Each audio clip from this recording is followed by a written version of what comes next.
तव कथामृतं तप्तजीवनं कविभिरीडितं कल्मषापहं श्रवणमङ्गलं श्रीमदाततं भुवि गृह्णन्ति ते भूरिदा जनाः. உமது அமுதமொழிகள் துன்பத்தை துடைப்பவை, ஞானிகள் போற்றுபவை, பாவங்களை போக்குபவை, கேட்பதற்கு இனியவை, செல்வத்தை அளிப்பவை. உமது அமுதமொழிகள் பேசிடும் நல்லோர் புண்ணியம் செய்தோர். கடந்த பிரசங்கத்தில் நாம் கேட்டோம், ஸ்ரீராமகிருஷ்ணன் சொன்னார், நம்பிக்கை பற்றி சொன்னார். நம்பிக்கை எவ்வளோ பெரியதான விஷயம். நம்பிக்கையோடு செஞ்சால் எல்லா வேலையும் நல்லா ஆகும், எல்லாத்துக்கும் சரியான பலன் கிடைக்கும். ரொம்ப அழகாக சொன்னார். இன்னும் இரண்டாவது சொன்னார், இறைவனுடைய சக்தியின் வெளிப்பாடு அது உள்ள வித்தியாசம் உண்டு. இறைவன் எல்லாருக்குள்ளே அமர்ந்திருக்கிறார். அதே ஒரே இறைவன் தான். ஆனால் மனிதருக்கும் பிராணிக்கும் பொருளுக்கும் வித்தியாசம். அந்த சக்தியின் வெளிப்பாடு வித்தியாசம் இருக்கும். ஆகவே நம்ம வித்தியாசம் பார்க்கணும் மனிதருக்குள்ள. முதலியவே சொன்னார். அப்புறம் ஞானத்துக்கு பிறகு இன்னொரு உயர்ந்த நிலை உண்டு, அதுதான் விஞ்ஞானம்னு சொன்னார். விஞ்ஞானத்தை பற்றி பல தடவை சொல்லியிருக்கார். போகிறார். மற்றும் சொன்னார், வைதிக சடங்குகள் கலியுகத்தில் நடக்காது. கலியுகத்துக்காக ஒரு சூக்ஷ்மமான சுருக்கமான சடங்குகள் வேண்டும். அதை பற்றி சொன்னார். வாரங்கள். இன்று அவர் உரையாடலை மற்றும் கேட்போம். பேஜ் 448.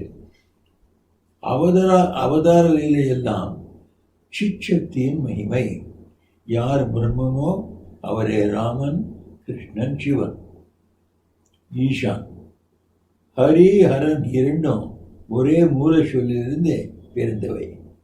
வித்தியாசமெல்லாம் சேரும் எழுத்துக்களை பொறுத்துதான். ஹரி ஹரன் இந்த இரண்டு சொல்களும் ஒரே ஒரு மூலமான பொருளிலிருந்து வந்திருக்குது, மூல சொல்லிலிருந்து தான் வந்திருக்குது. ஆகவே ஹரியும் ஹரனும் ஒன்றே தான் அப்படின்னு அவர் சொல்கிறார். எல்லோரும் சிரித்தினர். ஸ்ரீராமகிருஷ்ணன், ஆம், ஒன்றை தவிர இரண்டாவது எதுவும் இல்லை. ஓம் சச்சிதானந்தா பரபிரம்மா என்கிறது வேதம். ஓம் சச்சிதானந்தா கிருஷ்ணா என்கிறது புராணம். ஓம் சச்சிதானந்த சிவா என்கிறது தந்திர சாஸ்திரம். அதே சித் சக்தி மகாமாயை வடிவில் எல்லோரையும் அறியாமையில் ஆழ்த்தி வைத்திருக்கின்றாள். முனிவர்கள் ராமரை தரிசித்த போது, ராமா, உலகை மயக்கும் உன்னுடைய மாயையால் எங்களை மயக்கி விடாதே என்று மட்டும் வேண்டிக் கொண்டார். எப்படின்னு அத்தியாத்ம ராமாயணத்தில் கூறுகிறது. ஈஷா, இந்த மாயை என்பது என்ன? இந்த மாயை என்பதுக்கு சொல்கிறது அவ்வளோ எளிதான விஷயம் கிடையாது. அவர் கேட்டுட்டார், இந்த மாயை என்பது என்னன்னு. அதுக்கு அனிர்வச்சனைன்னு சொல்ல முடியாது. எதை சொல்ல முடியாது, இன்னான விஷயம் எது, இன்னான பொருள் உள்ள விஷயம் சொல்ல முடியாத மாயை பற்றி ரொம்ப கடினமான விஷயம் அது. இவர் எழுத கேட்டார், இந்த மாயை என்பது என்ன? சங்கராச்சாரிய இந்த மாயை பற்றி சொல்கிறார். அவ்யக்த நாம்னி பரமேஷ சக்தி. இந்த பரமாத்மாவுடைய ஒரு பேர், அவ்யக்தம் என்ற பேர் உள்ள இந்த சக்தி. இதுதான் அநாத்திய வித்யா திரிகுணாத்மிகா பரா. இந்த அவித்யான்றது இதே மாயை தான். இந்த மாயைக்குள்ளே 3 குணம் இருக்குது. அந்த 3 குணம் நேராக பார்க்க முடியாது. யாரும் சத்துவம் என்ன, ரஜஸ் எது, தவஸ் எதுன்னு யாரும் கண்ணால் பார்த்து கிடையாது. காரியானுமேயா சுதீவ மாயா, அது காரியம் பண்ணும். அந்த குணங்கள், ஒரு குணம் வந்ததுன்னு நம்ம கோச்சின்னு இருப்போம், சண்டை போடுவோம். அப்புறம் ரஜஸ் குணம் வந்ததுன்னு அர்த்தம். இன்னொரு குணம் வந்ததுன்னா எல்லாருக்கும் ரொம்ப சீர்திட்டு பேசுவோம், ரொம்ப சௌமியமாக இருப்போம். அது சத்துவ குணம். அது இன்னொரு குணம் வந்ததுன்னா தூக்கியே போயிடுவோம், உட்காந்துக்கவே முடியாது. ஐயோ எனக்கு ரொம்ப அலுப்பாக இருக்குது, தூங்கிடுவோம், தூக்கம் கொண்டு வந்துடும். காரியானுமேயா சுதியைவமாயா, அதே காரியத்தினால தான் அது என்ன வேலை செய்கிறதோ அந்த வேலை எஃபெக்ட்ஸால் அந்த காரணத்தை நம்ம தெரிஞ்சுக்கணும். எப்போ தூக்கம் வந்துடுத்தோ அப்போ தெரிஞ்சுக்கணும், ஓ தமசு அதிகமாகிடுது என்னுக்குள்ளே. அதை போல தான் வேலை செய்யணுங்கிற ஆர்வம் இருந்ததுன்னா அப்போ ரஜஸ் இருக்குது, அதனால தான் என்னை வேலைக்காக தூண்டுறது. அப்புறம் எப்போ படிச்சுன்னு எல்லா விஷயமும் புரியுதோ, சொத்துக்கு பிடிக்கிறதுக்கு முதலே அது உள்ளே இருக்க பொருளெல்லாம் நமக்கு தெரிஞ்சு போன தோன்றுறது. அந்த மாதிரி சுறுசுறுப்பு வந்ததுன்னா மனசில் அப்போ சத்துவகுணம் வந்திருக்குது. காரியானுமேயா, இப்படி இந்த காரியத்தை பார்த்து ஓ இப்போ சத்துவம் ரஜஸ்து தமசு இருக்குது, இப்படி வேலை செய்யுதுன்னு தெரிஞ்சுக்கணும். ஜயா ஜெகத் சர்வமிதம் பிரசூயத்தே, இந்த மாதிரி மாயை தான் இந்த உலகத்தெல்லாம் பிரசூயத்தைன்னா பிறவித்திருக்கிறாள், பிறப்பு கொடுத்திருக்கிறாள், ஈன்றிருக்கிறாள் அப்படின்னு சங்கராச்சாரியப்போ அவர் ரொம்ப கஷ்டப்பட்டு சொல்கிறாரு. இன்னும் நிறைய சொல்கிறாரு. சன்னாப்பியசன்னா உபயாத்மிகானோ ಭಿನ್ನಾಪ್ಯ ಭಿನ್ನ உபயாத்மிகானோ சாங்காப்பியனங்கா உபயாத்மிகானோ மகாத்புதா அனிர்வச்சனீய ரூபான்றார். சொல்லவே முடியாது, மகா அற்புதமான விஷயம் இது. இதை சொல்லவே முடியாது, அனிர்வச்சனீயம், வச்சனத்தினால வாயால் சொல்ல முடியாது, சொல்லால் சொல்ல முடியாது. இப்படி சங்கராச்சாரியர் மாயை பற்றி சொல்கிறார். அந்த மாயை பற்றி இந்த ஈஷான் கேட்குறார், இந்த மாயை என்பது என்ன? ஆனால் ஸ்ரீராமகிருஷ்ணர் என்ன அழகாக பதில் சொல்கிறார். ராமகிருஷ்ணர் பார்க்கின்ற, கேட்கின்ற, நினைக்கின்ற அனைத்துமே மாயைதான். ஒரே வார்த்தையில் சொல்ல வேண்டுமானால் காமினி காஞ்சனம்தான் மாயையின் திரை என. மாயன்னா ஒரு மூடி வச்சிருக்குது. உண்மையான அந்த ஆன்மாவே பரமாத்மாவே நம்ம தெரிஞ்சிக்க முடியாதபடி மூடி வச்சிருக்கோம், அறுத்தி வச்சிருக்கோம் திரை. அந்த திரை எதனால் இப்படி அறுத்திருக்கோம்? இந்த காமினி காஞ்சனத்தினால் அறுத்தி வச்சிருக்குது. நாம் இறைவனை பார்க்க முடியல, நம்முடைய ஆத்மாவை நம்ம பார்க்க முடியல, நாம் இந்த உடலை நினச்சிட்டு ஒரு அஞ்ஞானத்தில் இருக்கோம். இது எதுக்காக? நாம் இந்த காமினி காஞ்சனத்தில் ஆகப்பட்டு கொண்டிருக்கோம். காமினி காஞ்ச திரை கீழ் விழுந்திருக்கோம். நாம் காமினி காஞ்சனம் என்ன சொல்கிறது? தூல ஆசைகள், சூக்ஷ்ம ஆசைகள். நம்ம மனசுக்குள்ளே ஆசையோ ஒரு ஆசையை நிறைவேற்றுன்னா அதுக்குள்ளே இன்னும் 10 ஆசை முளைச்சிருக்கோம். அது ஒன்று நிறைவேறதுக்கு முதல்ல இன்னும் 10 முளைச்சிக்கோம். இந்த ஆசைகள் இப்போவுமே முளைச்சிகிட்டே போகும், வளர்ந்துட்டே போகும். இந்த ஆசைகள் பின்னால் நம்ம மனசு ஓடும். நம்ம ஆசை பின்னால் ஓடிட்டு இருந்த மாதிரி பரபரப்பு, தடவுடல் எல்லாம் வெளி உலகத்துக்காக, புலன் இன்பத்துக்காக மற்றும் பேருக்கும் புகழுக்காக. இதுதான் காமினி காஞ்சனம். சூக்ஷ்மமான பேரு, புகழ், அதிகாரம், பதவி, எல்லாரும் என்னை புகழணும் என்கிற ஆசை, இதெல்லாம் சூக்ஷ்மமான ஆசைகள். இந்த சூக்ஷ்மமான ஆசைகளுக்கு அவர் சொல்வார் தங்கம். காஞ்சனமான தங்கம். தங்கத்தை சாப்பிட முடியுமா? தங்கத்தை போட்டது மேலே படுத்துக்க முடியுமா? தங்கத்தை உடம்புல தேய்ச்சிக்க முடியுமா? ஒன்றும் பண்ண முடியாது. ஆனாலும் தங்கத்தை பற்றி என்ன ஒரு பற்று. எல்லாருக்கும் தங்க வேணும். ஒரு ஏழைகளுக்கும் தங்க வேணும்னு சொல்கிறார், பெரியவர்கள் இன்னும் அதிகம் தங்க வேணும்னு சொல்கிறார். அது ஒரு அனிர்வச்சனையை சொல்ல முடியாத ஒரு ஈர்ப்பு அந்த தங்கத்தினுடைய. அதை தான் அவர் சொன்னார். காஞ்சனம்னா இந்த பேரிப்புகழுடைய ஆசை.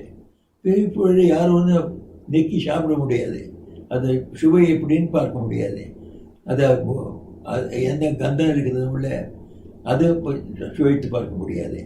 ஆனால் எல்லாருக்கும் பேர் வேணும், புகழ் வேணும், 4 பேர் நல்லான்னு சொல்லணும், நல்லவர்னு சொல்லணும், பெரியவர்னு சொல்லணும். இது அவர் காஞ்சனம்னு சொல்லுவார் ஸ்ரீராமகிருஷ்ணர். அது காமினி என்ன? இந்த தூலமான புலன் இன்பங்கள். நம்ம 5 புலன் மூலமாக எது அனுபவிக்கணும், எந்தெந்த இன்பங்களை வேண்டுகிறோமோ அதெல்லாம் தூல இன்பங்கள். இதெல்லாம் காமினி. காமினின்னா பெண். பெண்களுக்கு அவர் சொல்லுவார் ஆண்கள் தான் ஒரு பெரிய ஒரு தடை ஆன்மீக வாழ்க்கையில். பெண்களுக்கு ஆண்களை தடை, ஆண்களுக்கு பெண்களை தடை. அப்படின்னா சிற்றின்பம் இது தடை. அதுதான் முக்கியமானது. காமம்ன்றது ரொம்ப பெரிய ஒரு சத்ரு, ஒரு வைரி, பகைவன். அந்த இருக்கிறவர்களும் நாம் ஆன்மீகத்தில் முன்னேற முடியாது. இதே ரொம்ப சூட்சமாக எளிதாக ஸ்ரீராமகிருஷ்ணன் சொல்லிட்டாரு, காமினி காஞ்சனம்தான் மாயையின் திரை. வெற்றிலை போட்டுக்கொள்வதிலோ, மீன் உண்பதிலோ, புகைப்பிடிப்பதிலோ, எண்ணெய் தேய்த்துக் கொள்வதிலோ எந்தவித தவறும் இல்லை. இவற்றை மட்டும் விடுவதால் என்ன நடந்துவிடும்? காமினி காஞ்சனத்தை விடுவதுதான் வேண்டியது. அந்த துறவுதான் துறவு. இல்லற வாழ்வில் இருப்பவர்கள் அவ்வப்போது தனிமையில் சென்று சாதனை செய்து பக்தியை பெற்று மனத்தளவில் துறக்க வேண்டும். துறவிகள் புறத்துறவு, அகத்துறவு இரண்டையும் மேற்கொள்ள வேண்டும். ரொம்ப செயல்முறையில் சொன்னார் ஸ்ரீராமகிருஷ்ணர். எதுவும் தர்மம்னால அவருக்கு செயல்முறையில் அது வரணும். ஒருமை தர்மத்தை படித்தா தர்மமாகாது, பேச்சினா தர்மமாகாது. நிலம் இல்லை பல விதமான நாமமும் விபூதியும் எல்லாம் போட்டுட்டு அதனால தர்மமாகாது. 4 பேருக்கு காட்டுவதற்காக உண்மையான தர்மம்னா இந்த காமினி காஞ்சன தியாகம். தியாகம் செய்கிறவனுக்கு பிரம்மம் கிடைப்போம், பகவான் கிடைப்போம். நாம் எல்லாம் தியாகம் செய்யாமல் இந்த உலகத்தை கட்டி பிடிச்சிட்டு இருக்கோம். இந்த உலகம்தான் சத்தியம்னு நாம் நினைக்கிறோம். இந்த உலகத்திலே வேண்டியதான இன்பத்துக்காக நம்ம துடிக்கிறோம். நாம் உலகத்து இன்பங்கள்லாம் நிலையற்றவை அப்படின்னு எல்லா மான்களும் சொல்கிறா. ஆனால் நாம் அதை ஏற்றுக்கவே மாட்டோம். இதுதான் மாயை. இந்த மாயை நாம் கடந்தமான பகவான் நமக்கு கிடைப்பார். ஆகவே அவர் சொல்கிறார், இந்த சின்ன குட்டி சில பேருக்கெல்லாம் ரொம்ப அகங்காரப்படுவார். நானே வெத்தலை போட்டுக்க மாட்டேன், வெத்தலை போட்டுக்காத ஒன்றுமே ஆகலை. அதுக்கும் நிஜமான எந்த ஒரு காமினி காஞ்சன தியாகம் இருக்கோ அதுக்கும் சம்மந்தமே கிடையாது. வெத்தலை எவ்வளோ போட்டுக்கோ, உனக்குள்ள அந்த காமினி காஞ்சன தியாகம் இருந்ததுன்னா இந்த புலனின்மைகள் எனக்கு வேண்டாம்.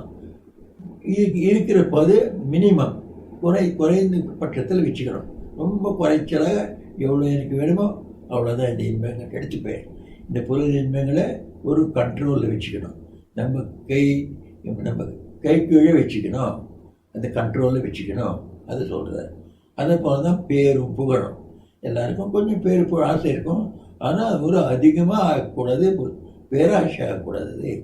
இப்படி பேராசையை விடணும் நம்ம. அதுதான் உண்மையான வைராக்கியம். இந்த வைராக்கியம், இந்த தியாகத்தினால்தான் பகவான் கிடைப்பார். தியாகேனைக்கே அமிர்தத்துவமான சுகு வேதங்கள் சொல்லித்து. இது காமினி காஞ்சனை விடுவதுதான் வேண்டியதே. அவர் இந்த சின்ன குட்டியெல்லாம் அவர் ஏற்றுக்கவே இல்லை. வெத்தலை வெத்தலை போட்டுக்காமல் இருக்கிறார். இது ஒன்று போனது கிடையாது. அதை போல் தான் இன்னும் பல வித சாதாரணமான சாப்பாடு, நான் இந்த சாப்பாடு சாப்பிடல, அதை விட்டுட்டேன். அது ஒன்றும் அதிகமான தியாகமே கிடையாது.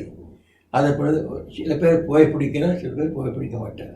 அது அப்படியே ஒரு சகவாசம், ஒரு சங்கதி. யார் கூட நமக்கு தோழமை இருக்குதோ அவனை போல நாம் பண்ணுவோம். அதனால் அந்த ஒரு புகைப்பிடிக்கிறதோ கூடாது, அதுவும் ஒரு பெரிய விஷயம் கிடையாது. ஆனால் உண்மையான விஷயம், எனக்கு இந்த புலனின்பங்களை கட்டுப்பாடில் வச்சுப்பேன். எவ்வளோ வேணுமோ அவ்வளோதான் புலனின்பம். அப்புறம் மனத்தை இறைவனுக்காக திருப்பி விடுவேன், இறை சிந்தனைக்கு உபயோகப்படுத்துவேன். இந்த மாதிரி மனத்தில் ஒரு திடமான நிச்சயம். அதை போல எனக்கு பேர் வேணும், புகழ் வேண்டாம். உலகம் பேர் புகழ்ச்சி என்ன பண்ணுவேன் நான்? எனக்கு பகவான் தான் வேண்டும்.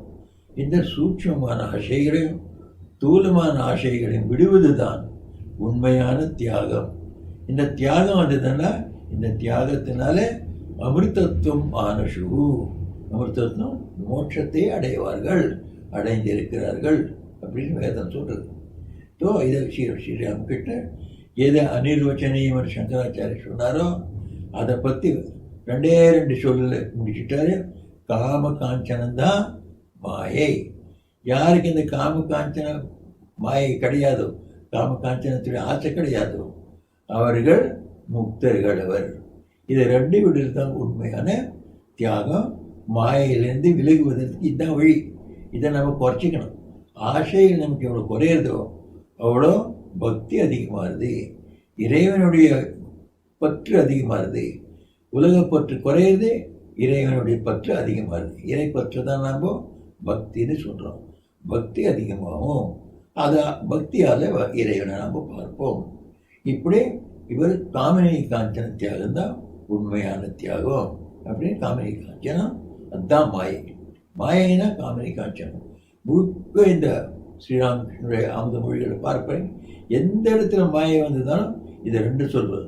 காமினி காஞ்சனம் தான் மாயை. ஜுரம் கண்டவனை தண்ணீர் குடமும் ஊறுகாய் ஜாடியும் இருக்கின்ற அறையிலேயே கொடுக்க வைத்தால் எப்படி குணப்பட அடைவான்? அவ்வப்போது தனிமையை நாடி செல்ல வேண்டும் என்று கேசவரிடம் கூறினேன். அப்படின்னா நாம் இந்த மாயை நடுவிலே விழுந்திருக்கோம். காலையான அந்த உலகை பற்றி தான் நம்ம கேட்கணும், அதை பற்றி தான் பேசணும், அதை பற்றி தான் சிந்திக்கிறோம். இது இருக்கப்போ இறை சிந்தனை எப்போ வரும்? இறை சிந்தனை வந்தால் தானே அப்போ அவர் பெருமை என்ன? இந்த உலகத்தினுடைய இன்பங்களுக்கும் அந்த இறை இன்பத்துக்கும், இறை மோட்சம்னு சொல்கிறோமே, அந்த இறைவனுடைய இன்பம் அது அளவற்ற இன்பம். அது எப்பவுமே இருக்கும்படியான அழிவற்ற இன்பம். அந்த இன்பம் நமக்கு என்னன்னு புரியாது. இந்த உலகில் இந்த சின்ன சின்ன இன்பங்களை வச்சுட்டு இந்த சாப்பிட்றதோ, அதை கேட்குறதோ, இதை பார்க்குறதோ, இந்த நிலையற்ற இன்பத்தில் நம்ம மாட்டிகிட்டு இருக்கோம். இந்த நிலையற்ற மாட்டின்னு இருக்க இந்த நிலையை ஸ்ரீராம் கிட்ட ஒரு உதாரணமாக சொல்கிறாரு. ஒரு ஜுர காய்ச்சல் வந்திருக்குது. அந்த காய்ச்சல் இருக்கும் அவனுக்கு எப்போவுமே தண்ணீர் குடிக்கணும்னு ஆசை ஆகும். அப்போ தண்ணீர் குடிக்கக்கூடாது. அது குடித்தான்னா அது அந்த ஜுரம் மறுக்கழிச்சிக்கும், அதிகமாகும். ஆனால் அவனுக்கு தண்ணி கொடுக்கணும் தான். அப்போ தண்ணி தண்ணி தண்ணின்னு கத்துவான். அப்புறம் அதை போல தான் அவனுக்கு ஊறுகாய் போல் இந்த மாதிரி இப்போ காரமான பொருள்கள் சாப்பிடக்கூடாது. அவன் அப்போ தான் அதுதான் வேணும். எனக்கு ஊறுகாய் கொடு, மிளகா பொடி கொடு. ஆனால் அப்போ தான் அதை சாப்பிடவே கூடாது. இப்போ அந்த மாதிரி ஒரு ஜுரம் பிடிச்சிருக்க ஒரு மனுஷனை அவர் எந்த இடத்துல 4 பக்கமும் தண்ணீர் குடம் வச்சிருக்குது, ஊறுகாய் ஜாடி வச்சிருக்குது, அந்த இடத்துல அவனை படுக்க வச்சா, நீங்கள் கொடுக்காம போனால் நீ கொஞ்சம் வழி ஏந்தி போனானா அவனா எல்லாம் சாப்பிடுவான், அந்த தண்ணியெல்லாம் குடிச்சுடுவான். என்றைக்குமே அவன் என்றைக்குமே அவன் வியாதி ஆகிறாது. அவன் அப்படியே இன்னும் ஜுரம் அதிகமாகும், பலவிதமான சீரியஸ் கேஸும் ஆக முடியும். ஆகவே இந்த உலகம்ன்றது நம்ம இந்த சம்சாரத்தை விஷயத்தை கேட்கணும். அதை கேட்டு திருப்பி அந்த சம்ஸ்காரத்தில் இந்த உலகத்தை பற்றி நமக்கு பற்று அதிகமாக இருக்குது. அந்த பற்றால் மறுபடியும் இன்னும் அதிகமாக உலகத்தை பற்றி சிந்தனை செய்கிறோம். இப்படி நாம் ஊறுகாய் ஜாடியும் தண்ணீர் வச்சு வைத்து கொண்டிருக்கிற ஜுரம் பிடித்தவன் போல் இருக்கும். என்ன இதுக்கு வழி? அவனை அந்த அறையிலேருந்து வேறு அறையில் கொண்டு போகணும். இல்லை அப்புறம் ஹாஸ்பிட்டலில் அட்மிஷன் பண்ணணும். அந்த இடத்துல ஜாடி கிடையாது, தண்ணீரும் கிடையாது. ஆக நிதானமாக அவனுக்கு மருந்து கொடுத்து அவனை சரிப்படும் போல் நமக்கும் ஆன்மீக வாழ்க்கையில் முன்னேறணும்னா, ஆன்மீக வாழ்க்கையில் நாம் பிரவேசம் செய்யணும், புகணும்னா நமக்கு இந்த உலகிய வாழ்க்கையிலேருந்து கொஞ்சம் விடுதலை வேண்டும், விடுமுறை வேண்டும். இந்த விடுமுறை வேறு இடத்துல எங்கே ஒரு நிரூபிலியானம் ஒரு இடத்துல எந்த இடத்துல ஜனங்கள் இல்லையோ அதிகமாக அந்த மாதிரி இடத்துல ஒரு அதிக மக்கள் இல்லாத இடத்துல போய் நாம் கொஞ்ச நாள் இறைவனை பற்றி சிந்திக்கணும். ஆகவே நமக்கு எல்லாருக்கும் இந்த மாதிரி ஒரு மௌனமாக இருக்கும்படியான ஒரு உலகிய விஷயமெல்லாம் வராத இருக்கும்படியான இடம், ஒரு தீர்த்த ஸ்தலமோ, ஒரு கோயிலோ, ஒரு ஆசிரமமோ, இல்லை ஒரு பூங்காவோ, இந்த மாதிரி இடம் இடையிடையே நம்ம போகணும். கொஞ்சம் போது அந்த இடத்துல நம்ம ஒருத்தரே ஏகாந்தமாக உட்காந்து ரகசியமாக நம்ம இறைவை சிந்தனை செய்யணும். இது தேவை அப்படின்னு சொல்கிறார் ஒரு பக்தர். ஐயா, நவவிதான் எப்படி? ஓர் அவியல் போல் அல்லவா தோன்றுகிறது. இந்த நவவிதானம் பற்றி வேறு இடத்துல நம்ம பார்த்துருக்கோம். கேசவ சந்திர சேன் இவர் புதுசாக ஆரம்பித்தார். ஒரு இந்து தர்மத்திலே ஒரு கலை போல. அதுக்கு பேர் வச்சார் நவவிதான். என்னென்னா ஒரு புது அமைப்புன்னு அர்த்தம். நவான புதுசு, விதான அமைப்பு, புது அமைப்பு. பகவானை பக்கத்திலே இது புது அமைப்பு, நவவிதான் அப்படின்னு பேர் வச்சார். அதை யாரோ பக்தர் பார்த்துட்டு கேட்டுட்டு வந்திருக்கார். அவர் ஸ்ரீராமகிருஷ்ணன் கேட்குறார், இந்த நவவிதான் எப்படி ஒரு அவியல் போல தோன்றுகிறது? அவர் கேசவச்சந்திரன் என்ன பண்ணியிருக்கார்? இந்த இந்து தர்மத்தில் இருக்கிற உபனிஷத்துகள், வேதங்கள், கீதை இவரிலேருந்து கொஞ்சம் கொஞ்சமாக எடுத்துட்டு அதெல்லாம் ஒரு புத்தகமாக போட்டு, அதுதான் அவர்களுடைய ஒரு சாஸ்திரம். அந்த சாஸ்திரத்தை வச்சுட்டு பிரம்ம சமாஜம் நடத்துவார். இவர் அதான் சொல்கிறாரு. இங்கே இந்த வேதத்திலையும் சாஸ்திரத்திலையும் புராணத்திலையும் கொஞ்சம் கொஞ்சமாக எடுத்து எல்லாத்தையும் கலந்து இந்த நவவிதானம் பண்ணியிருக்கார். இதை அவியல் போல இருக்கிறார். இது அவியல் போல அல்லவா இருக்கிறது ஸ்ரீராமகிருஷ்ணர். சிலர் அதை ஒரு புதிய அமைப்பு என்று சொல்கிறார்கள். ராமகிருஷ்ணன் சொல்லிட்டிருக்கார். அப்படியானால் பிரம்ம சமாஜத்தினரின் கடவுள் என்ன வேறு ஒரு கடவுளா என்று வியக்கிறேன் நான். நவவிதான் புதிய அமைப்பு என்கிறார்கள். இருக்கலாம். 6 தரிசனங்கள் இருப்பது போல் ஏதோ ஒன்றாக இருக்கலாம். ஸ்ரீராமகிருஷ்ணன் அதை அதிகமாக அதுக்கு பொருட்படுத்தலை. அருவவாதிகளின் தவறு எங்கே தெரியுமா? இறைவன் உருவமற்றவர், மற்ற கருத்துக்கள் எல்லாம் பொய் என்று சொல்வதுதான். இறைவன் உருவமும் உள்ளவர், அதேபோல் உருவம் அற்றவர், இரண்டும் அவரே என்பது எனக்கு தெரியும். இன்னும் எத்தனையோ விதமாகவும் அவர் இருக்கலாம். அவரால் எல்லாமாகவும் இருக்க முடியும். என்னுடைய தர்மம் இந்த மாதிரி நல்லது, என்னுடைய தர்மம் இப்படி சிறந்தது, அது சொல்கிறதுல தவறு ஒன்றும் கிடையாது. ஆனால் மற்றொரு தர்மங்கள் பொய், அது சரியல்ல அப்படின்னு சொல்கிறது தவறு. அதுதான் அதனால தான் நமக்கு எல்லா கட்டங்கள்லாம் வருது. இந்த மதங்களில் சண்டைகளாக இருது, சண்டை கூச்சல் இதெல்லாம் இதுக்காக ஆகுது. அந்நிய மதத்தை நாம் கிரிட்டிசைஸ் பண்ணுறோம், அதை பற்றி ஆட்சேபம் பண்ணுறோம். அதனால தான் நமக்கு தொந்தரவு உண்டாகுது. அதனால் நம்ம மதத்தை பற்றி எவ்வளோனா பொழுதுக்கோ, ஆனால் அந்நிய மதத்தை பற்றி நீங்கள் கிரிட்டிசைஸ் பண்ணக்கூடாது. அது ஒன்று இருக்க தோஷங்களையும் குறைவுகளையும் சொல்லக்கூடாது இப்படின்னு பெரியவர்கள்லாம் சொல்லுவார். அதே தான் ஸ்ரீராமகிருஷ்ணன் சொல்கிறார். இந்த உருவவாதிகள் சொல்கிறதெல்லாம் பொய்ன்னுவார். உருவத்தை பகவானை பார்த்துருக்கா எவ்வளோ பேர் இருக்கா. அருவவாதிகளும் பார்த்துருக்கா. அருவவாதியும் சரிதான், அப்புறம் உருவவாதியும் சரிதான். இதுதான் உண்மை. ஸ்ரீராமகிருஷ்ணன் சொல்கிறார். அதை விட்டு கூட எத்தனையோ விதமாக பகவான் இருக்கார். ஆகவே அந்நியர்களை போய் நம்ம அவர்களுடைய தோஷத்தையும் குறைகளையும் சொல்கிறோமோ அதுதான் சரியில்லை. அதை நமக்கு காட்டி கொடுக்குறார் ஈசானிடம்.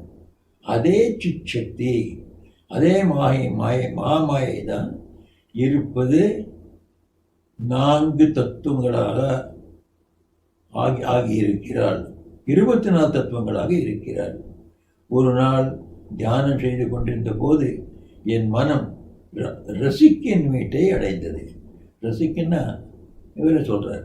அவன் ஒரு தோட்டி, இங்கே இரு முட்டாளே என்று நான் என் மனதிற்கு சொன்னேன். அந்த வீட்டில் பலர் அங்கும் இங்கும் நடமாடிக்கொண்டிருந்தனர். அவள் வெறும் உரைகள். அவர்களுள் ஒரே குண்டலினி, அதே 6 சக்கரங்கள் இருப்பதை எனக்கு தேவி காட்டியிருந்தாள். தோட்டி வீட்டுக்கு போயிருக்காரு. தட்சிணேஸ்வரத்தில் ஸ்ரீராமகிருஷ்ணர் இருந்த அறைக்கு கொஞ்சம் தூரத்துலேயே இந்த தோட்டி வீடு இருந்தது. இப்போ இருக்குது. அந்த இடம் இருக்குது. அந்த தோட்டி வீட்டுக்கு ஏதோ காரணத்தினால போயிருக்காரு. போய் அவர் அனுபவத்தை சொல்கிறார். அந்த இடத்துல அவன் தோட்டியாக இருந்தான், அவன் பக்தான். ஆகவே அவனுக்கு மோட்சம் கிடைச்சிடுது. அந்த வீட்டில் இருக்க சாதாரணமாக அவரோட பக்தர்களும் கிடையாது. எல்லாம் அவர் அப்பாவோ அண்ணாவோ அந்த வேலையை செய்கிறார். ஆனால் ஸ்ரீராமகிருஷ்ணன் பார்க்கிறார், அவர்கள் எல்லாரும் ஒரு உரை போல. அந்த உரைக்குள்ளே என்ன பொருள் நிறைஞ்சிருக்குது? அந்த குண்டலினி நிறைஞ்சிருக்குது, ஷட் சக்கரங்கள் நிறைஞ்சிருக்குது. அதாவது இந்த ஆன்மாவே நிறைந்திருக்கிறது.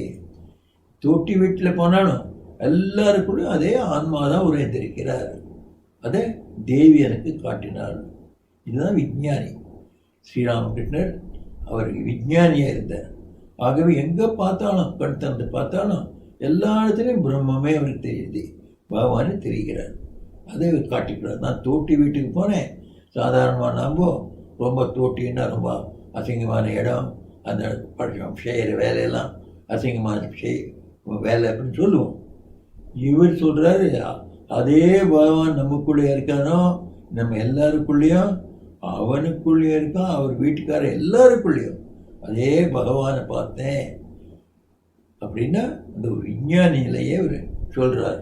அப்புறம் ஒரு பெரிய உண்மையை சொல்கிறார். நாம் எதையும் நாம் வெறுக்க முடியாது, எல்லாருக்குள்ளும் அதே இறைவன் இருக்கான். வெளிப்பாடுகள் தான் வித்தியாசம். வெளிப்பாடாகலை. அவர்களுக்கெல்லாம் கொஞ்சம் வேதாந்தமெல்லாம் சொல்லி கொடுத்தீங்களேன்னா, நல்ல பஜனைக்கு சொல்லி கொடுத்தீங்களேன்னா, நல்ல படிப்பு உண்டாச்சுன்னா அவர்களும் நம்ம போலே பண்டிதர்கள் போல செல்லாம் லெக்சர் கொடுப்பா, அறிவுரை கொடுப்பா. நாமளும் ரொம்ப நல்ல உட்காந்து கேட்க முடியும். இந்த மாதிரி நிலை வரும். அப்படின்னா அவர் உள்ளே இருக்க அந்த சக்தி வெளிப்படவில்லை. இப்போது அது வெளிப்பட்டால் அவர்களும் எல்லாம் உயர்ந்த மனிதர்கள் ஆகிவிடுவாங்க. இதை நம்ம அந்த வெளிப்பாடை வச்சுட்டு தான் நம்ம இவன் உயர்ந்தவன் இவன் தாழ்ந்தவன் சொல்கிறோம். உண்மையான தாழ்மை, உண்மையான உயர்மை வெளியில் இல்லை, உள்ளே இருக்குது. நான் ஆத்மா, என்னுடைய இவ்வளோ சக்தி உண்டு, நான் இறைவன் பகுதி, இந்த மாதிரி யார் நினைக்கிறானோ அவன் உண்மையாகவே உயர்ந்தவன். வெளியில் எப்படி இருந்தாலும் அவனுக்குள்ள அந்த பகவானே இருக்கார். இது ஸ்ரீராமகிருஷ்ணர் அனுபவித்து நமக்கு தெரிவிக்கிறார். இந்த ஆத்தியாசக்தி பெண்ணா ஆனா? காமார்புக்கூரில் லாகாவின் வீட்டில் காளி பூஜை நடந்தது. காளியின் கழுத்தில் பூநூல் அணிவித்திருந்தார்கள். ஏன் தேவிக்கு பூநூல் அணிவித்திருக்கிறீர்கள் என்றார் ஒரு பக்தர். அதற்கு வீட்டு சொந்தக்காரர், தம்பி, நீ தேவியை சரியாக புரிந்து கொண்டு விட்டாய். ஆனால் பராசக்தி ஆனா பெண்ணா என்பது எனக்கு சற்றும் தெரியவில்லை. ஒரு ஆச்சரியமாக வினோதமாக அதுக்கு பதில் கொடுத்தார். எதுக்காக காளி தேவி கழுத்தில் பூணூல் போட்டிருக்குங்களே அண்ணா, ஓ அப்படின்னு நீ தேவி பெண்ணை நினச்சிட்டியா, பூணூல் போட வேண்டாம்னு சொல்கிறியா, நீ புரிஞ்சுக்கிட்ட அப்படின்னா. எனக்கு அது புரியலையே. தேவி பெண்ணா ஆனான்னு இன்றைக்கும் எனக்கு சந்தேகம்தான். பகவான் பெண்ணா ஆனா யாரும் சொல்ல மாட்டேன். பகவானே தான் தேவி, பகவானே தான் பார்வதி, அந்த ஒரே பகவான் தான் சிவன், ஒரே பகவான் தான் சீதை, ஒரே பகவான் தான் ராமர். அவர் ராமரா சீதையா? ரெண்டும் தான்னா நம்ம கணக்கில் வராது, நம்ம சொல்லவே முடியாது. இப்படி பகவானே ஆனா பெண்ணா எந்த ஒரு உவமையாலும் அவர் வர்ணிக்க முடியாது. அது சொல்கிறார். இந்த பகவானை பற்றி ஆனா பெண்ணா இந்த கேள்வியே எழாது. அந்த மகாமாயை சிவனை விழுங்கினாள். அந்த வங்காளத்தில் இந்த தந்திர சாஸ்திரங்கள்லாம் நிறைய இருக்குது. இந்த தந்திர சாஸ்திரத்தில் பலவிதமான தேவிகள் வடிவங்கள் உண்டு. ஒவ்வொரு தேவி வடிவத்துக்கும் ஒரு இத்திஹாசம் உண்டு, ஒரு ஐதீகம் உண்டு. அந்த வடிவத்தில் அந்த அம்மா அந்த தேவி என்னென்ன செஞ்சா, எப்படி அவளுக்கு அந்த உருவம் வந்தது, இதை பற்றியெல்லாம் சொல்லியிருக்குது. அது உள்ள ஒரு வடிவத்தை வச்சுட்டு சொல்கிறார் இவர். அந்த மகாமாயை சிவனை விழுங்கினாள். ஏதோ ஒரு உருவத்தில் இருக்கப்போ தாரான்னு நினைக்கிறேன். இந்த தாரா உருவத்தில் மகாமாயை சிவனை விழுங்கிவிட்டாள். உள்ளே சென்ற சிவன் 6 சக்கரங்கள் பற்றிய அறிவை பெற்றார். பிறகு அவளுடைய தொடை வழியாக வெளியே வந்தார் சிவன். அதன் பிறகுதான் அவர் தந்திர சாஸ்திரத்தை தோற்றுவித்தார் என்று சொல்லப்படுகிறது. அந்த மகாமாயான சிச்சக்தியிடம் நாம் சரணடைய வேண்டும். ஸ்ரீராமகிருஷ்ணர் ஆனா பெண்ணான்ற கேள்விக்கு இந்த பெண்ணால் தெரிஞ்சதுக்கா தாரா அந்த சிவனையும் முழுங்கிட்டா. திருப்பி சிவன் அவர் போல வழி வந்தார். அவர் கூட அவர் தாரையும் அவரே தான், சிவனும் அவரே தான், ஆணும் பெண்ணும் அவரே தான். அதை பற்றி விளக்கி சொன்னார். ஈசான், நீங்கள் அருள் புரியுங்கள். ஸ்ரீராமன் கேட்டார், என் பெருமானே, உனது காட்சியை எங்களுக்கு தந்து அருள்வாய் என்று வெள்ளை உள்ளத்துடன் பிரார்த்தனை செய். அவரிடம் அழு, இறைவா, என் மனத்தை காமினி காஞ்சனத்திலிருந்து விலக்கி வை என்று பிரார்த்தனை செய். மேலும் ஆழ்ந்து மூழ்கு. மேல் மட்டத்தில் மிதப்பதனாலோ நீந்துவதாலோ முத்துக்கள் கிடைக்குமா? அதற்கு ஆழ்ந்து மூழ்கி செல்ல வேண்டும். அவர் எனக்கு ஆசீர்வாதம் செய்யுங்கள்னு கேட்டார். அருள் புரியுங்கள்னு சொன்னார். அருள் புரியுது தான் இருந்தே இருக்குது. பெரியவர்கள் நமக்கு எல்லாம் அருள் புரிகிறார்கள். அதை நாம் ஜீரணம் பண்ணிக்கணும். அதை நம்ம புரிஞ்சுண்டு அவர்கள் அருள் கிடைச்சது நமக்கு அவர்கள் சக்தி கொடுத்துருக்கிறார். இந்த சக்தியை வச்சு நம்ம என்ன பண்ணணும்? பிரார்த்தனை செய்யணும். உள்ளூர பிரார்த்தனை செய்யணும். பகவானே, இந்த மாயை அகர்த்தி விடு, எனக்கு உன் தரிசனத்தை கொடு, எனக்கு உன்னுடைய கருணை காட்டு, என்னை முன்னெடுத்து செல்வதற்காக வழி எனக்கு காட்டு, விளக்கு காட்டு, வெளிச்சம் காட்டு. நம்ம பிரார்த்தனை செய்யணும் உள்ளூர. அப்போ அவர் நம்மளை முன்னேறுவதற்காக எப்படி கைப்பிடிச்சு நடத்தணுமோ அப்படி நம்மளை நடத்துவார். அப்போ நம்ம முன்னேற முடியும். அது வெளிக்கேடிதாக சொன்னார். ஒருமை அருள் கேட்ட முடியாது. அருள்னா சக்தி. சக்தி கிடைச்சுடுது. அந்த சக்தியை வச்சு நம்ம இந்த செயல்முறையில் கொண்டு வரணும். பிரார்த்தனை செய்யணும், ஜபம் செய்யணும், சத்சங்கம் செய்யணும், நல்லோர் இணக்கத்தை கலந்து கொள்ளணும். இதெல்லாம் கொஞ்சம் கொஞ்சமாக இப்படி புரியணுமோ அப்படி நாம் முன்னேறுவோம் ஆன்மீக வாழ்க்கையில். குருவிடம் உபதேசம் பெற வேண்டும். ஒருவன் வானலிங்கம் என்ற சிவலிங்கத்தை தேடிக்கொண்டிருந்தான். ஒருவன் அவனிடம், நீ இன்ன ஆற்றுக்கு செல், அதன் கரையில் ஒரு மரத்தை காண்பாய், அதற்கு அருவின் ஒரு சுழி காணப்படும், அதில் குதித்தால் உனக்கு அந்த சிவலிங்கம் கிடைக்கும் என்று கூறினான். அதுபோல் குருவிடமிருந்து பாதையை கேட்டு தெரிந்து கொள்ள வேண்டும். அப்படின்னா இந்த அருள் கிடைச்சி கொடுத்து, இந்த அருள் கிடைச்சி நான் ஆன்மீக வாழ்க்கையில் புகுந்து நான் முன்னேற ஆசைப்படுறேன். அது ஒருமை அப்படி புகுந்துறது எப்படி போக முடியும்? ஒரு நல்ல யார் முதல்ல அந்த ஆன்மீக வாழ்க்கையில் சென்று இருக்கிறார்களோ, அது முன்னேற்றம் அடைந்திருக்கிறார்களோ, பகவானையே பார்த்திருக்கிறார்களோ, இவர்கள் தான் குருமார்கள். அந்த மாதிரி ஒருத்தர் தேடி பிடிச்சி அவர்களுடைய சொன்ன போல நடந்தவன்னா நமக்கு இறைவன் கிடைப்பான். அது அது ஒரு உதாரணமாக சொன்னார். யாருக்கும் ஒரு சிவலிங்கம் வேண்டுமனே துடைத்து எங்கே கிடைக்கும்னு கேட்டார். இன்னொருத்தர் சொல்லி கொடுத்தாரு, இந்த மாதிரி இந்த ஆறு கரையில் போ, அந்த ஒரு மரத்துக்கிட்ட போ, உங்கள் ஒரு சுழி இருக்கும் தண்ணியில், அங்கே குதி, இந்த சுழியில் குதிச்சேன்னா அது உள்ள உனக்கு சிவலிங்கம் கிடைக்கும். எப்படி ஒரு வழியை ஒரு நெறியை பார்த்துட்டு கேட்டுட்டு அவர் பேச்சை போல நடந்தாரோ அவருக்கு சிவலிங்கம் கிடைச்சதோ, அதே போல் நமக்கும் பகவான் என்ற பொருள் நமக்கு கிடைப்பார். ஆனால் ஒரு குருவினுடைய வழியில் போகணும். குருவுன்னா அவர் முதல்ல பார்த்துருக்கார். அவர் சென்றிருக்கிற அதே பாதையில், அந்த பாதையை நமக்கு காட்டி கொடுப்பார். அவர் சொன்ன போல நடந்தோம்னா நாமளும் அதே பாதையில் போய் அவர் எப்படி இறைவன் அடைந்தாரோ அப்படி நாமளும் அடைய முடியும் அப்படின்னு சொல்லி கொடுத்தார். ஈசான், உண்மைதான் சுவாமி. ஸ்ரீராமகிருஷ்ணர், சச்சிதானந்த பரம்பொருளே குரு வடிவத்தில் வருகிறார். மனித குருவிடமிருந்து தீட்சை பெறுபவர்கள் அவரை சாதாரண மனிதர்களாக கருதினால் எந்த பயனும் இல்லை. அவரை சாட்சாத் தெய்வமாகவே எண்ண வேண்டும். அப்போதுதான் மந்திரத்தில் நம்பிக்கை உண்டாகும்.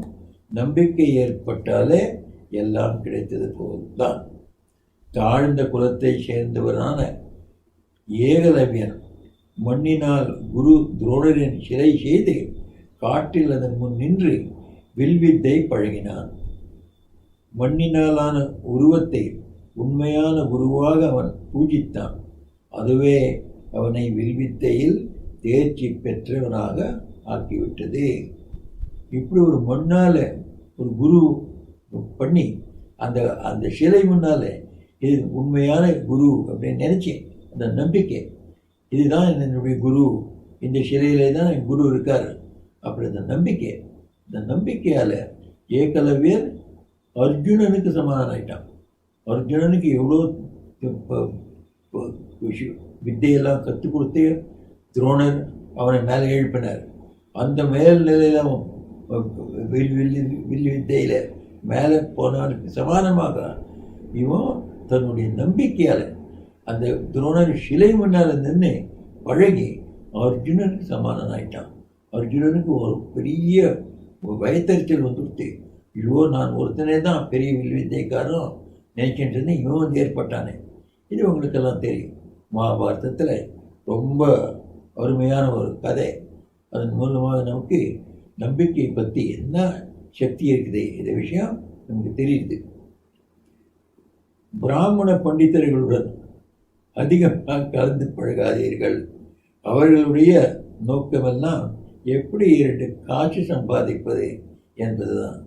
ஸ்ரீராமகிருஷ்ண சின்ன வயசுலேருந்து இதை கவனிப்பார். இந்த பெரிய பெரிய பண்டிதர்கள், அது அதிகமாக பிராமணர்கள், இவர்கள்லாம் இவ்வளோ பண்ணியிருக்கிறார்கள். ஆனால் இவர் சாஸ்திரத்தெல்லாம் இறைவர் காண்பதற்காகவும் இறைவர் வழி காட்டுவதற்காகவும் உபயோகப்படுத்தாமல் எப்படி காட்சி பண்ணலாம், எப்படி கொஞ்சம் செல்வம் செய்யலாம், இந்த விஷயத்துக்காக அவர் வித்தையெல்லாம் உபயோகிக்கிறார்கள். அது சின்ன வயசுலேருந்து பார்த்துருக்காரு. அதையும் எங்கேயும் சொல்கிறார்.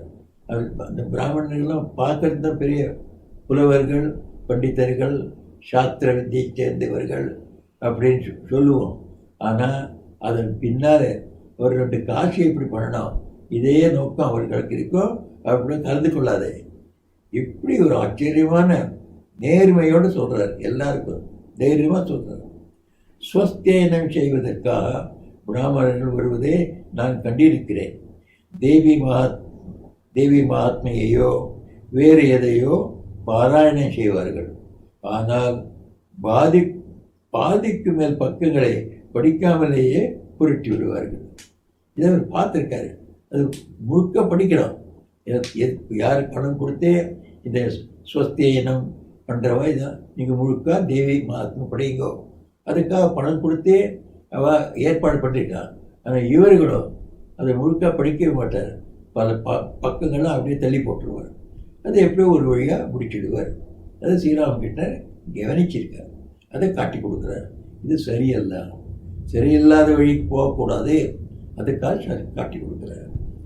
தன்னை காட்டிக்கொள்ள மிக சிறு கத்தி போதும். மற்றவர்களை கொல்ல வேண்டுமானால் வாழ் கேடயம் என்று ஆயுதங்கள் வேண்டும். சாஸ்திரங்களில் அவசியமும் இதுதான். இந்த பண்டிதர்கள் பேசின உடனே சாஸ்திரத்து விஷயத்துக்கு வந்தார். இந்த சாஸ்திரங்கள் யாருக்கு வேண்டும்? யார் அந்நியர்களுக்கு தர்மம், அந்நியர்களுக்கு சரியான ஆன்மா பார்க்கறதுக்காகவோ சரியான நெறி காட்பது, இந்த மாதிரி அந்த பகவானை அடைவதற்காக வழி தேடுபவர்களுக்கு இந்த சாஸ்திரம் வேண்டும். சாதாரணமானவர்கள் நமக்கு சாஸ்திர உறவுகளை படிக்க வேண்டியதில்லை. நல்ல ஒரு குரு சொல்லி கொடுத்தாருன்னா இந்த வழியில் இவ்வளோ ஜபம் பண்ணி, இப்படி தியானம் பண்ணி, இப்படி ஒன்று வாழ்க்கையில் பண்பாடுகளை கொண்டு வா, சத்தியத்தை கொண்டு வா முதலிய வேறு சொல்லி கொடுத்துருவார். அதை நாம் பண்ணோம்னா போகிறோம். நமக்கு சாஸ்திரம் வேண்டியதில்லை, இறைவன் அடைய முடியும். ஆகவே தன்னுடைய ஒரு எழுவதற்காக, தன்னுடைய முன்னேற்றத்துக்காக சாதாரணமான குருவினர் நம்பிக்கையும் உபதேசம் கிடைச்சாலே போகிறோம்.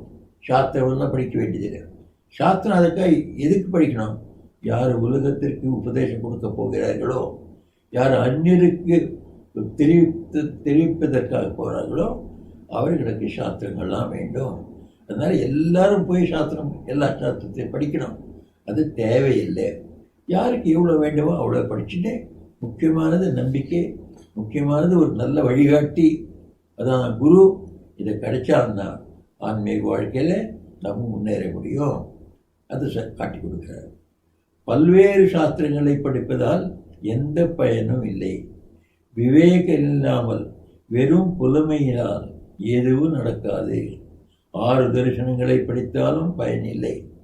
தனிமையில் ரகசியமாக அழுது அழுது இறைவனை கூப்பிடு, வேண்டியதை எல்லாம் அவர் செய்து தருவார். என்ன ஒரு அருமையான உபதேசம் அவதார புருஷர் இவர் சொல்கிறார். அவர் சொன்ன ஒவ்வொரு சொல்லும் சத்தியமானது. சுவாமி விவேகானந்தர் சொல்லுவார், ஸ்ரீராமகிருஷ்ணன் சொல்கிற ஒவ்வொரு சொல்லும் ஒரு வினோதமாக தான் சொன்னார் கூட, அது கூட சத்தியம்தான். அவர் சத்தியம் விட்டு எதுவும் இல்லை அவர் பேச்சில். அவர் சொல்கிறார், வினோதமாக சொன்னார்னா அப்புறம் நான் வாழ்க்கையில் பார்த்துருக்கேன், இந்த வினோதமான சொன்ன பொருளும் ஒன்று சொல்லும் சத்தியமாகவே நமக்கு தெரியும், சத்தியமாக நம்ம பார்த்துருக்கோம். ஆகவே அந்த அவர் சொல்கிற பேச்சு இவ்வளோ எளிதாக சொல்கிறாரு. 6 தரிசனங்களை படித்தாலும் எது படித்தாலும் பயனில்லை. தனிமையில் ரகசியமாக அழுது அழுது இறைவனை கூப்பிடு, உள்ளூர் இறைவனை பிரார்த்தனை செய்யணும். வேண்டியதை எல்லாம் அவர் செய்து தருவார். வேண்டியது நாம் எது வேணுமாலும் வேண்டலாம். எனக்கு ஒரு உலகிய வாழ்க்கையில் ஒரு பெரிய தடை வந்துடுது. அந்த தடையால் நான் இறைவனை கூப்பிட முடியல. இறைவனுக்கு சொல்லலாம், இறைவா எனக்கு ஒன்று கூப்பிடணும்னு எனக்கு வேண்டும், எனக்கு ஆசை, இப்படி நானே இந்த உலகத்தில் மாட்டின்னு இருக்கேன், என்னை விடுவி, இந்த உலக பிரச்சனைகளிலிருந்து என்னை விடுவித்து உன்னோட சாதனை செய்வதற்காக எந்த பொழுது வேண்டுமோ இந்த பொழுது கொடு, பிரார்த்தனை செய்யலாம். எது ஆன்மீக வாழ்க்கை தடைகளோ இதெல்லாம் விலக்குவதற்காக பிரார்த்தனை உள்ளூரை செஞ்சுவானா அவர் எப்படி அது விலக்குவார் சொல்ல முடியாது. எப்படி விசித்திரமான வழிகள், பலவிதமான வழிகள் நாம் சிந்திக்கவே முடியாது. அந்த வழிகளை காட்டியவரே நம்மளை இந்த உலக பிரச்சனைகளை விடுவித்து ஆன்மீக நெறியில் போகிறதுக்கு எந்த உதவி வேண்டுமோ அந்த உதவியை செய்வார். இப்படி ஒரு ஸ்ரீராமகிருஷ்ணர் நமக்கு ஆறுதல் கொடுக்குறார். நீங்கள் சாஸ்திரம் படிக்கல, நீங்கள் துக்கப்பட வேண்டியதில்லை. உலகத்தில் நாம் மாட்டிட்டு விட்டு நம்மால் முடியாது பட வேண்டியதில்லை. எந்த கட்டம் இருந்தாலும் அவருக்கு பிரார்த்தனை செய்யுங்கள். தனிமையில் ரகசியமாக அழுதுன்னு உள்ளூர மனதன் அந்தராளத்திலிருந்து அவருக்கு பிரார்த்தனை செய்யணும். எப்படி குழந்தை அம்மாவுக்கு அழுதோ, அடுத்த வெவ்வேறு இடத்துல சொல்கிறார், குழந்தை அம்மாவுக்கா அது எப்படி அழறது, அப்போ அம்மா ஓடி வருவோம். அதை போல் நாமளும் உள்ளூர பிரார்த்தனை செஞ்சு வரோம். பகவான் வந்தே வருவார், நமக்கு உதவி செய்வார், மற்றும் நமக்கு கை பிடித்து முன்னேறுவதற்காக எல்லா உதவியும் நமக்கு கொடுப்பார். புரஸ்கரணம் செய்வதற்காக வாட்பாராவில் ஈசான் ஓலை பந்தல் ஒன்றை போட்டிருக்கிறார் என்று அவர் கேள்விப்பட்டிருந்தார். இவர் புரஸ்கரணம்னா ஆன்மீக சாதனை செய்யறதுக்கு ஒரு பெரிய பந்தல் போட்டிருக்கார் இந்த பக்தர் ஈசான். அதை கேட்ட உடனே ஸ்ரீராமகிருஷ்ணர் அவருக்கு உபதேசம் செய்கிறார். இந்த மாதிரி ஆன்மீக சாதனைகள்லாம் இவ்வளோ ரகசியமாக செய்கிறோமோ அவ்வளோ நல்லதே. நம்ம சாதாரணமாக நம்ம சொல்லுமே, உலகை எது கொடுக்குறதோ இடக்கைக்கு தெரியாம கொடு, இதெல்லாம் ரகசியத்தில் நல்ல வேலை. தானம் கொடுக்கறது அதான் ரகசியமாக கொடுத்தா நல்லது. ஏன்னா பேர் புகழுக்காக அது கொடுத்தது கிடையாது. இறைவனே நாம் அவர் அருளுக்காக நம்ம கொடுக்குறோம். ஆகவே இறைவன் அருளுக்காக 4 பேருக்கு காட்டுறதுக்காக ஒன்றும் பிரயோஜனம் இல்லை, ஒரு தேவையே இல்லை.